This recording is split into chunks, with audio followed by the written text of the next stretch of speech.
ดีค่ะสวัสดีท่านผู้ชมทุกท่านค่ะวันนี้เราจะมาทำครีมข้าวกับสารสกัดของชาเขียวกันนะคะทุกท่านครีมข้าวสำหรับพอกหน้านะคะไม่ใช่ครีมทานะคะเป็นครีมข้าวพอกหน้าจากชาเขียวกันค่ะนะคะสำหรับท่านผู้ชมที่ยังไม่ได้รับชมวิธีสกัดน้ำมันชาเขียวจากสารสกัดชาเขียวแนะนำว่าให้เข้าไปรับชมคลิปก่อนหน้านี้นะคะเนาะก่อนที่จะเข้าไปรับชมฝากกดไลค์กดแชร์กดติดตามเพื่อเป็นกำลังใจให้ทางเพจด้วยนะคะสำหรับชาเขียวก็มีสรรพคุณเยอะมากมายนะคะสำหรับผิวพรรณชาเขียวช่วยลดความเสื่อมโทรมของผิวนะคะผิวที่ถูกทำลายจากแสงแดดเช่นพวกฝ้ากระจุดด่างดำแล้วก็ลบเลือนริ้วรอยริ้วต่างๆแล้วก็มีสรรพคุณที่ดีสำหรับคนที่เป็นสิวอักเสบด้วยนะคะสิ่งที่เราจะต้องใช้วันนี้ก็คือแป้งข้าวเจ้านั่นเองค่ะทุกท่าน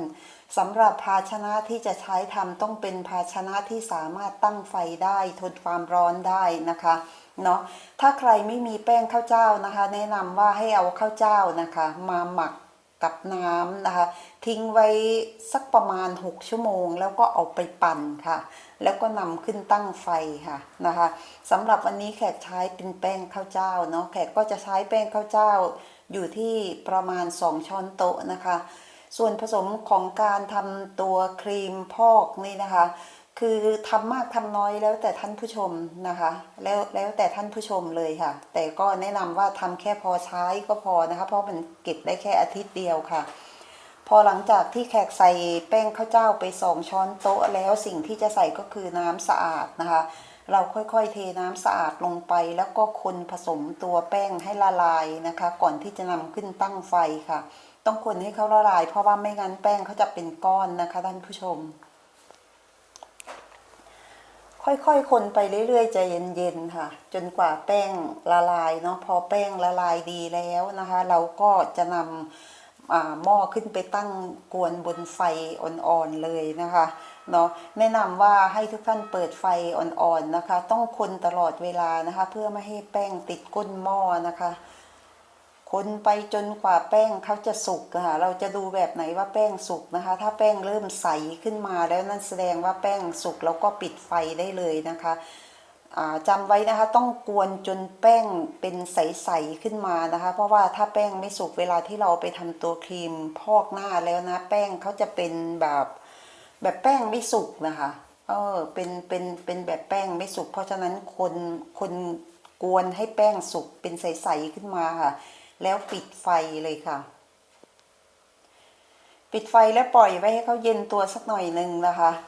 อันนี้แขกก็ได้แป้งมาแล้วนะคะเขาก็เย็นลงมาหน่อยหนึ่งแล้วนะคะถ้าปล่อยไว้ให้เย็นสนิทเลยได้ยิ่งดีนะคะเนาะแขกอันนี้แขกทำให้ดูแป้งเขาก็ยังมีควันร้อนๆอยู่นะคะเนาะพอเราได้แป้งมาแล้วนะคะตัวครีมพอกมาแล้วสิ่งที่เราจะต้องใช้ใส่นั่นก็คือเจลว่านหางจระเข้เลยค่ะนะถ้าสำหรับใครที่ทำเจลว่านหางจระเข้ใช้เองก็เอาเจลแบบนั้นมาใส่ได้เลยนะคะเนาะสำหรับคนที่ซื้อมาจะใช้เจลว่านหางจระเข้แบบไหนก็ใช้ได้นะคะแกก็จะใส่เจลว่านหางจระเข้ลงไปอยู่ที่ประมาณเกือบ2ช้อนโต๊ะนะคะพอใส่ลงไปในตัวครีมข้าวแล้วเราก็คนผสมเจลว่านหางจระเข้กับตัวครีมให้เข้ากันเลยค่ะขั้นตอนไม่มีอะไรที่ยุ่งยากนะคะครีมข้าวพอกหน้าขาวใสแก้ฝ้ากระจุดด่างดำนี่ไม่มีอะไรมากหลังจากนั้นเราก็จะเติมตัวนางเอกเราลงไปเลยนั่นก็คือสารสกัดน้ำมันชาเขียวนั่นเองค่อยๆเติมลงไปนะคะเติมลงไป1ช้อนโต๊ะก่อนแล้วก็คนผสมกับตัวครีมให้เข้ากันค่ะครีมตัวนี้ดีนะคะสำหรับคนที่เป็นฝ้ากระจุดด่างดำผิวหยาบกร้านแล้วก็ครีมตัวนี้ยังช่วยครีมพอกหน้าตัวนี้ยังช่วยลบเลือนริ้วรอยเส้นริ้วต่างๆแล้วก็ลดการผลิตไขมันต่อมไขมันคุณสมบัตินี้รวมแล้วนะก็คือลดการอักเสบนั่นเองคือพวกสิวอักเสบพวกแบคทีเรียอะไรพวกนี้ดีมากนะคะชาเขียวนี่จึงเหมาะอย่างยิ่งนะกับสาวๆที่มีปัญหาเรื่องสิวและผิวหน้ามันเลยค่ะนะคะ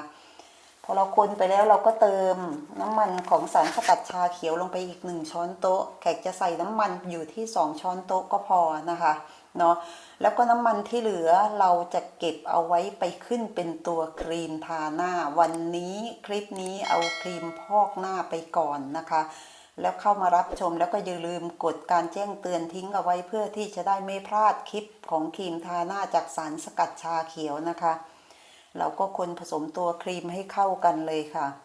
คนให้น้ำมันแล้วก็เจลว่านหางจระเข้แล้วก็ตัวครีมข้าวเข้ากันให้ดีนะคะวิธีใช้ก็ใช้ไม่ยุ่งยากเลยนะคะทำความสะอาดผิวของเราให้เรียบร้อยแล้วก็ทาครีมพอกลงไปเลยค่ะทาไปให้ทั่วใบหน้าและลำคอแล้วก็ลูบไล้ไปนะคะคล้ายๆกับการสครับนะคะทุกท่านจะสังเกตเห็นว่าเมื่อเราลูบไล้ไปเรื่อยๆแล้วนะคะตัวครีมข้าวเขาจะซึมเข้าไปสู่ผิวเราแล้วก็จะทิ้งน้ำมันของสารสกัดชาเขียวเคลือบผิวเราไว้แล้วทำให้ผิวเรานุ่มมากๆเลยเห็นไหมคะตัวครีมข้าวแทบจะไม่มีแล้วนะคะใช้แล้วผิวนุ่มมากๆเลยค่ะเมื่อเรานวดไปจนเป็นที่พอใจของเราแล้วนะคะเราปล่อยทิ้งไว้สักประมาณ20หรือ30นาทีแล้วเดี๋ยวเราไปล้างออกด้วยน้ำอุ่นตามด้วยน้ำเย็นนะคะเดี๋ยวแขกจะไปล้างเลยนะคะไปล้างแล้วเดี๋ยวเรามาดูกันว่าผิวหลังจากที่ล้างมาแล้วเป็นยังไงนะคะหลังจากที่ไปล้างมาแล้วนะคะดูนะคะผิวแบบนุ่มลื่นชุ่มชื้นดีมากๆเลยค่ะนะคะครีมข้าวนะคะครีมข้าวจากสารสกัดชาเขียวตัวนี้นะคะมีสรรพคุณที่ดีนะคะเนาะมีสรรพคุณชาเขียวมีสรรพคุณที่ดีต่อเส้นผมแล้วก็ผิวพรรณอย่างมากผิวนุ่มรื่นมากๆเลยค่ะหลังจากนั้นเราก็หากระปุกที่สะอาดใส่ครีมเก็บเอาไว้ใช้ค่ะแช่ครีมพอกหน้าตัวนี้ไว้ในตู้เย็นนะคะครีมตัวนี้สามารถเก็บได้1 อาทิตย์ในตู้เย็นค่ะทำได้บ่อยครั้งเท่าที่คุณมีเวลานะคะเนาะอยากทำตอนไหนก็ทำได้เลยค่ะทำได้บ่อยๆค่ะครีมตัวนี้ดีมากๆเลยนะใครที่มีริ้วรอยบนใบหน้าหมองคล้ำนะคะเขาช่วยทำให้ผิวหน้าขาวใสแล้วก็นุ่มชุ่มชื้นนะคะหากเข้ามารับชมแล้วเห็นว่าคลิปนี้ดีมีประโยชน์ฝากกดไลค์กดแชร์กดติดตามเพื่อเป็นกำลังใจให้ทางเพจด้วยนะคะอย่าลืมกดการแจ้งเตือนทิ้งเอาไว้คลิปต่อไปเราจะมาขึ้นเป็นตัวครีมหลังจากพอกหน้าแล้วก็มาทำตัวครีมทาหน้าจากสารสกัดชาเขียวกันนะคะ